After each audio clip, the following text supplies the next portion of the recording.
Hey, Brittany Flammer here with videos all about budgeting and money saving tips. Today, we are going to talk about going back to school. It is that time of year. If you walk in the stores right now, you'll see all of the supplies for back to school time. I personally love this time. I loved it as a kid. I love it as a parent, even more maybe. But whether you like it or not, it can be very exciting. Or very expensive, I mean. So today we're going to talk about tips on saving for back to school. Let me go ahead and pull up my screen. I have a little presentation. I am going to share some tips with you. And then if you have questions, type them in the comments. I will go ahead and answer them at the end. And if you're just catching the replay of this, I will go ahead, still ask your questions. I will go ahead and respond to them as best and as quickly as I can. But the average American household expects that for this year, 2021, they will spend $848.90 on back to school supplies. This is not fees. This is like clothing, school supplies, and $850 for one family. And that's just what they expect they're going to pay for this year. That's not what they're actually going to pay. And if you're like me, a lot of times you expect to pay this much and you end up spending more. So that's just what the average household expects they're going to pay. So today we're going to talk about some tips to get it lower, because that is so much money. And I know there's no way we will spend near that much money. So we're going to talk about some tips on shopping for back to school clothes, on school supplies, and for food, for lunches, breakfast. It all adds up. So we're going to share some tips about all of those. Let's go ahead and get started on clothing. This is how I like to do our back to school clothes shopping for all of my kids, even when they're little before it's back to school time. This is how I like to shop for clothes. What I will do is when they're little, I just do this for them. When they're older and have an opinion and care about what they wear a little bit more, then I do this with them. So I did this with my 10-year-old and I took a picture of it as we did it. What we do is we pull out all of her clothes, went through all of them. This is a great time to get rid of the ones that she doesn't like anymore, that have holes or stains, either toss or donate them. This is a good time to go through and weed out those. But it is amazing what you will find. There were several outfits we had both forgotten about because she had them wadded up under her bed or in the drawers or in the back of the closet so that it looked clean but wasn't really clean. We came across, or the clothes that had been put up because they're not in season, but she pulled them out so we could go through them. And there were so many clothes we had forgotten about. It's kind of amazing. It's almost like Christmas, going shopping without spending any money. So we pull out all the clothes and lay them out kind of in outfits. So here's what we did. I don't know if you can see my cursor. Right over here on the left side is like athletic clothes. She had shorts, capris, pants. She had a lot of those, several of which we'd forgotten about. So she was good on all of those. Good for PE. She likes to wear those clothes. She did not need any form of athletic clothes. But then she went through shorts. She only had 2 pairs of shorts, but she had 2 pairs of jeans that still fit her. They're comfortable. She likes them, but they have holes in them. And I know the style right now is to have holes in your pants, but she didn't like them. They didn't look quite as good as the ones you buy brand new. So we said, we put them in the shorts pile because we can cut them off. She likes the frayed look, so I don't even have to hem them. But I could hem them if we needed. But so we added those. So she's good on shorts. She has enough shorts. T-shirts, she has plenty. What we discovered she needs is pants. She also has a bunch of like sweatshirts and long sleeve shirts and jackets that aren't in this picture. But what we discovered is she needs pants. So we look at everything she had and then find the holes to fill in her wardrobe. And then I listed it out. So she needs 2 pairs of jeans, 2 pairs of leggings, and then her church clothes aren't here, but she only doesn't have very much. So we put down a church outfit, and we also went through shoes because that's an important part, and shoes can be really expensive. So she needs 1 more pair of shoes.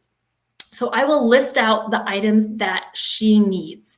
And I also like to put their sizes down because shoe size, their clothing size, I generally know, right? But if I'm in the store somewhere without my kids and see something that on my list, I can grab it and know the size. So shoe sizes especially, I can never remember which kids and which size. But we make a list because it's back to school time and getting new clothes is fun and great. But kids do not need an entire new wardrobe. Just a few things. I don't know what the unwritten rule is. Everyone feels like they need brand new clothes for back to school. take what you've already got and supplement it. Fill in the gaps, fill in the holes. So we find the holes, make that list, and then we shop for the things on the list. Because you go to a store, you find a great deal on something, that's awesome. But if you don't need it, you're spending money that you don't need to be spending, and you still have to go get the stuff that you need. So great example of this, shopping with this daughter just last week.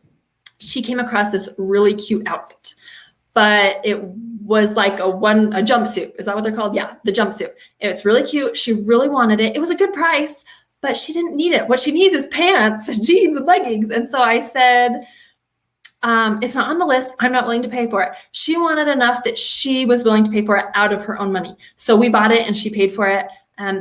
We do a money system with our kids so that they are earning money for some of their jobs. I have a link to that in the description box below if you want to see how we do that. She was willing to pay for it herself. One other option I gave her was she needs one pair of shoes and she really wants Converse shoes, and they're a little bit more expensive than some of the other shoes. So I said, well, we could probably get this outfit, but then you wouldn't get Converse. We'd have to get a less expensive pair of shoes. I gave her that option and she said, no, I want the Converse. So she was willing to pay for the outfit herself.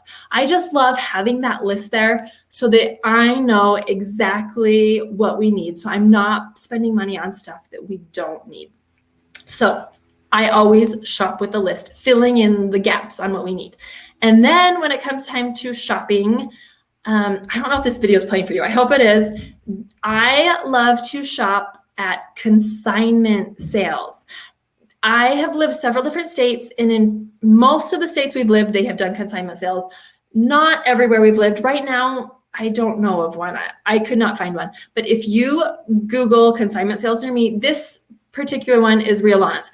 Look at how many clothes. This is just the girl section, not even the entire girl section, because I was trying to take a video without showing people.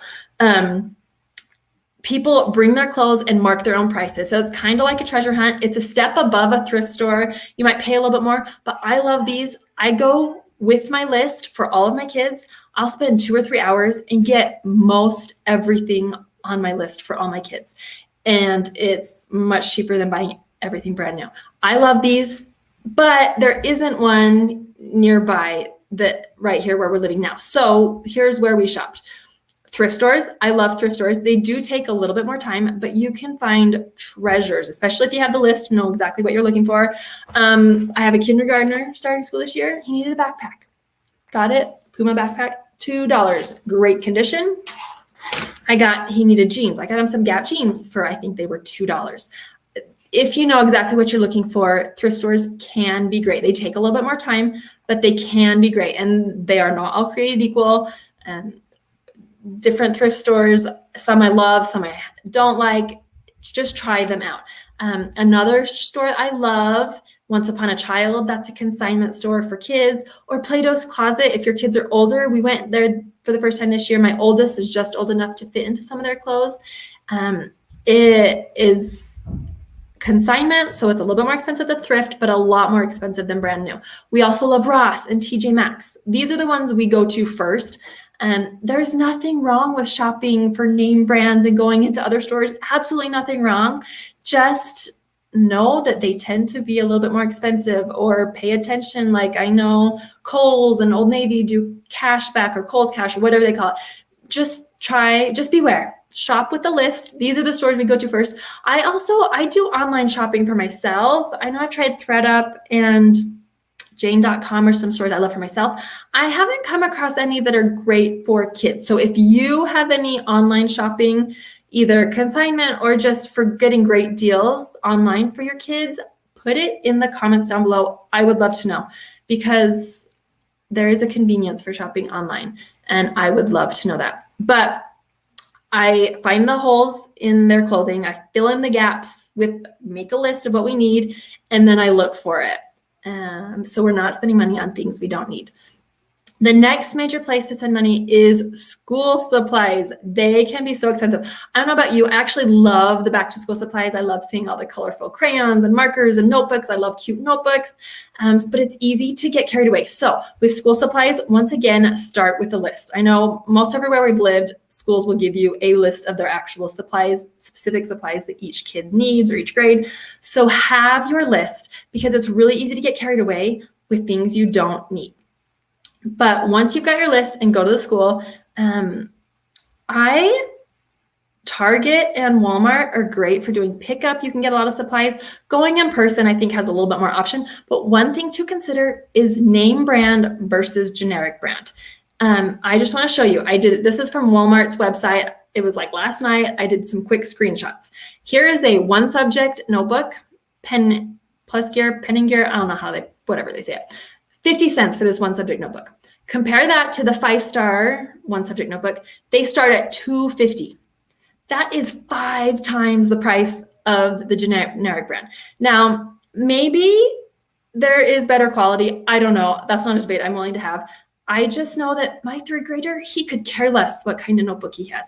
It's not going to matter to him if I spend the $2.50 versus the $50. He could care less. All I care about is what color it is. So I'm going to buy the generic 50-cent one. So just beware that the generic is so much cheaper. Here's another example. The pen and gear markers, dry erase markers, $4 versus almost $6. The Expo brand is 45% more expensive. Now, there is nothing wrong with name brand. Sometimes I do buy name brand because it's worth it to me, but be aware, especially kids in elementary school, at least the places we've lived, they take their school supplies and they get donated to like the community bins. So no matter how much you spend on this for your kid, it's going towards the whole classroom's going to use it. So it doesn't necessarily mean because you buy it for your kid, they're going to get the nicer name brand. As they get older, that might be different. And maybe not every school is that way.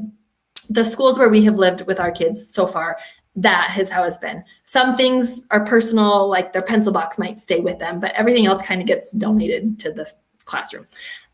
So just beware. And I know there is a debate if it's a better brand, it's better quality, going to last longer.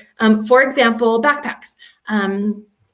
We spent $2 from the thrift store on a backpack, but it's a decent brand. I don't know how long it'll last. I know JanSport's a really good backpack brand, but they're more expensive.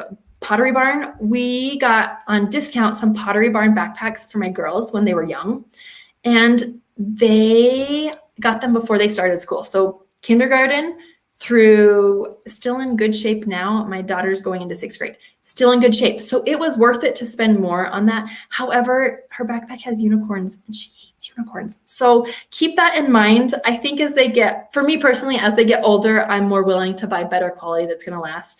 But when they're little, my 5-year-old might like dinosaurs, but when he's going into 8th grade, he might not want a backpack with dinosaurs on it. So just be aware of that. I'm not saying it's bad to buy better quality, more expensive. There's a time and a place. Just be aware that generic brands can be so much cheaper. Be aware of that. And also, Ibotta and Rakuten are cashback apps that are great to use. Ibotta right now is doing a back to school offer. So if you're new and have never used Ibotta, there's a link in my description box down below to try it out. But even if you're already with Ibotta, if you download their extension browser, or even if you've already got their extension browser downloaded, you can qualify for their back to school cashback. And they have a list of I should have shown a picture of it, a bunch of back to school supplies. So here's a 5-star 5-subject notebook I got, the Ticonderoga, I don't know. These are like the really nice pencils that are super expensive. Some erasers, they have jam, peanut butter, bread. They have a bunch of items that if you download their cashback app, or download their extension browser, you can get cashback on all these supplies. It's about $20 worth of school supplies. So I pay for them. So I paid for all of these, but then I got cashback worth actually more than what I paid for them. So I actually made money on it. That's good to know if you have a bot, or even if you don't, try it out. But Rakuten also, especially if you're going to be buying online, might as well get cash back for it. So I have their extension browser on our computer. Ibotta also has the extension browser, but I prefer Rakuten's. So I have that on my extension browser, or I have it on my phone and if I'm doing the shopping on my phone, I get cash back that way. It's not going to say you're not going to get rich off of it, but if you're spending the money anyway, you might as well get a little bit of cash back while you're doing that. The last thing I want to talk about is food, because food can be so expensive and it changes so much from summer when kids go back to school. Now, this is across the US. The average cost in school lunches for elementary school students is $2.50. To secondary students goes up to $2.75. Now, that might not seem like a lot, although that's just the average. I know I read about a school in California where lunches are $6.80. I'm like, oh my goodness, that's so much. But this is just the average. It doesn't seem like a whole lot, especially when you're running late and don't have time to make something that morning before school starts. It's just easy to pay the school lunch. There's nothing wrong with doing school lunches, but I have 4 kids that will be in school this year. $2.50, that is, and they're not even all elementary school, but for easy math, at $2.50, that's $10 a day. And that means if we did that every day, it would be over $200 a month in lunches. Our grocery budget for our entire family is $500 a month. And to spend $200 just on lunches, that's insane. So here are some tips, things we like to do for food to keep it cheaper. Let me stop sharing my screen. I'm going to make myself bigger and show you some things. We like to use reusable school boxes. They're insulated. Get these. I got these at Sam's back to school time for a really great price. Ross, TJ Maxx, even Amazon all have these. This specific one came with a spot to put your bottle, drink, and it came with containers. So it came with containers. I also love the bento boxes, and we have these, are a little bit different one. Bento lunch boxes are really great quality. So we bought them. We bought the lunch boxes and the reusable containers up front. So it's more of an expense up front, but it's going to last a long time. We've had these for 4-5 years, lots of years. The lunch boxes, several years. They last for a long time. So it's a cost up front, but it will last for a long time. And then they can take leftovers. They can make sandwiches. They can put in fresh fruit, fresh vegetables. Things that are on sale that I'm buying anyway are so much cheaper than school lunches. So what I like to do is I like to make a list. I'm a list maker, if you can't tell, but I will write out a list of all of the ideas for lunches. And I mean, look on Pinterest, Google it. You can find beautiful arrays of lunches. Ours don't look beautiful, but they give us ideas. And I will list out everything. And my kids actually usually make their own. When they're younger, I help them a little bit, but it's on part of their chore chart, their For Our Money system video that I mentioned. They have to, in the school year, they have to put away their lunch boxes and make their lunch for the next day. So we have a list of all the different ideas. So they can do leftovers or whatever I have in the fridge that I bought on sale. When I'm buying produce that's on sale, it's a lot cheaper than paying for school lunches. Another thing is, in my presentation, I had a picture of it. The thermos containers, I have never tried this. I have a friend, Heather, if you were watching this, I love this idea. The thermoses, she gets them like, you can buy all different sizes. I'm not sure if it's 10 or 12 ounce, a little bit smaller ones. And she will warm up food. So leftovers can be warm, or you can do chicken nuggets or mac and cheese or whatever food your kids like and will eat. It can be warmed up, and when the kids go to eat at lunchtime, it's still warm. You can do soup. There are so many options. So I have never tried that. This past year, because of COVID, the school where my kids went to, school lunches were free. So I made my kid do school lunches. Even though they didn't love them, I made them do them anyway, because you can't be free. But this year I'm buying some thermoses, and we are going to try those. So I love using leftovers, or even if you do a quick batch of mac and cheese or some vegetables or whatever in the microwave, it can be warmed in the thermos and they can use it. Rebecca, I see you're on here now. I just can see the comments now. Lists, I love lists. I'm a super visual person, so I love the list. I forget. In fact, I make lists for all of our meals. Like I have a list of all the meals we make because I feel like I make the same thing over and over and over. And when I go to plan my meals, I'm like, oh, what do we eat? So I have to look through a list. So I love lists. And yes, kids growing. I hate to spend too much money on kids because they grow through them so fast. So that's why I love consignment and thrift. But let me know if anyone has stores where they love to do their shopping at. Also, back on food, breakfasts. Life changes when kids have to be at school at a certain time, or you have to be to work earlier. So our breakfasts change, and I like to make ahead some meals, and I do like to do some freezer meals and just have food that's really quick and easy to make. So I actually have a video coming shortly on make ahead freezer meals for breakfast that save so much time and can save money when kids are going back to school. So that will be coming out in the next couple of weeks. So make sure you're subscribed and hit the bell so you are notified when my video comes out. In the comments, any questions you have, leave them in the comments and I will be sure to answer them as quickly as I can. And I have a link to the video on our chore charts and money system that we use for their kids. And I will look forward to seeing you soon. Thanks so much. See you in the next video. Thanks for being here, Rebecca.